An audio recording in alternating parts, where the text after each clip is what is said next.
Roji M ജോണിനെ ഒന്ന് കേൾക്കാം. ശ്രീ റോജി, എല്ലാ മലയാളികൾക്കും അഭിമാനമാണ്. അമേരിക്കയിലാണ് ജനിച്ചത് അനിൽ മേനോൻ, എങ്കിലും അദ്ദേഹം മലയാളിയാണ്. അദ്ദേഹം മലയാളിത്വം ഉള്ളിലുള്ള ഒരാളാണ്. അപ്പോൾ ആദ്യമായി ഒരു മലയാളി അന്താരാഷ്ട്ര ബഹിരാകാശ നിലയത്തിലേക്ക് പോവുകയാണ്. നമുക്ക് അദ്ദേഹത്തിന് ഒരു ഹാപ്പി ജേർണി പറയണ്ടേ?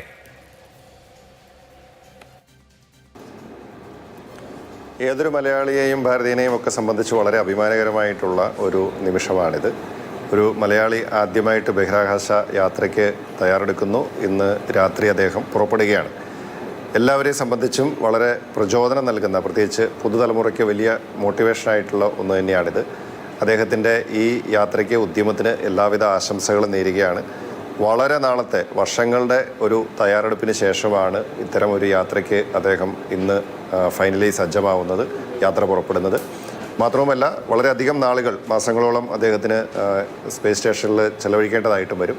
അപ്പോൾ അദ്ദേഹത്തിൻ്റെ ഈ യാത്ര വലിയ ഒരു വിജയമായി മാറട്ടെ എന്ന് ആത്മാർത്ഥമായി ആശംസിക്കുന്നു. ഒപ്പം ഒരു കാര്യം കൂടി, മന്ത്രി നമ്മുടെ മലയാളിയാണ് എന്ന് പറയുമ്പോൾ അദ്ദേഹം അമേരിക്കൻ സിറ്റിസൺ ആണ്. നമുക്ക് ഇന്ത്യക്ക് ഗഗൻയാൻ ദൗത്യമുണ്ട്, അത് പ്രഖ്യാപിച്ചിട്ടുണ്ട്. അതിലും പ്രധാനപ്പെട്ട പങ്ക് വഹിക്കാൻ മലയാളികളുണ്ട് എന്നുള്ളത് നമുക്ക് അഭിമാനകരമായ കാര്യവുമാണ്. Space science വളർന്നുകൊണ്ടിരിക്കുകയാണ്. ഇന്ത്യയുടെ ISROയ്ക്ക് വളരെ പ്രധാനപ്പെട്ട പങ്ക് നമ്മൾ ആഗോള തലത്തിൽ എടുത്താൽ പോലും ഇതുമായി ബന്ധപ്പെട്ട്, അതായത് ബഹിരാകാശ ഗവേഷണവുമായി ബന്ധപ്പെട്ട് ഉണ്ടുതാനും. അപ്പോൾ നമ്മുടെ കുട്ടികൾക്ക് എന്തൊക്കെ മാതൃകകൾ ഉന്നത വിദ്യാഭ്യാസ മന്ത്രി എന്ന നിലയിൽ സംസാരിക്കുമ്പോൾ ഇതിൽ നിന്ന് കാണാം?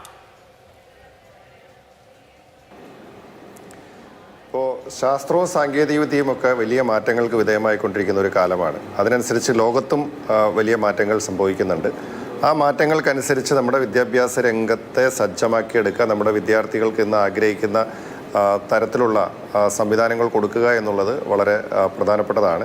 ഇപ്പോൾ കഴിഞ്ഞ ബഡ്ജറ്റിൽ ബഹുമാനപ്പെട്ട മുഖ്യമന്ത്രി പ്രഖ്യാപിച്ച കുറേ കാര്യങ്ങൾ പരിശോധിക്കുമ്പോൾ നമുക്ക് മനസ്സിലാവും ഈ ഗവൺമെൻറ് ഹയർ എഡ്യൂക്കേഷൻ മേഖലയെ വലിയ പ്രാധാന്യത്തോടു കൂടിയാണ് കാണുന്നത്.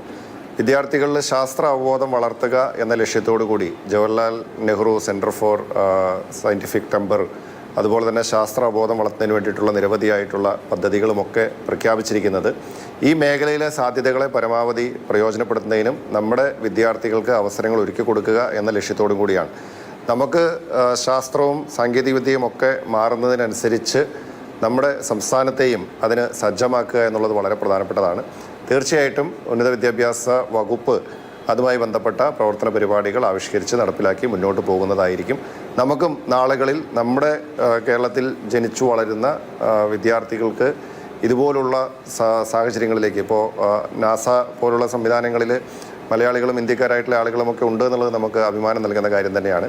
പക്ഷേ ഇന്ത്യയുടെ തന്നെ തദ്ദേശീയമായിട്ടുള്ള ഇത്തരം സംരംഭങ്ങളിലേക്ക് നമ്മുടെ മലയാളി വിദ്യാർത്ഥികളെ എത്തിക്കുക എന്നുള്ളത് ഒരു ലക്ഷ്യം തന്നെയാണ്.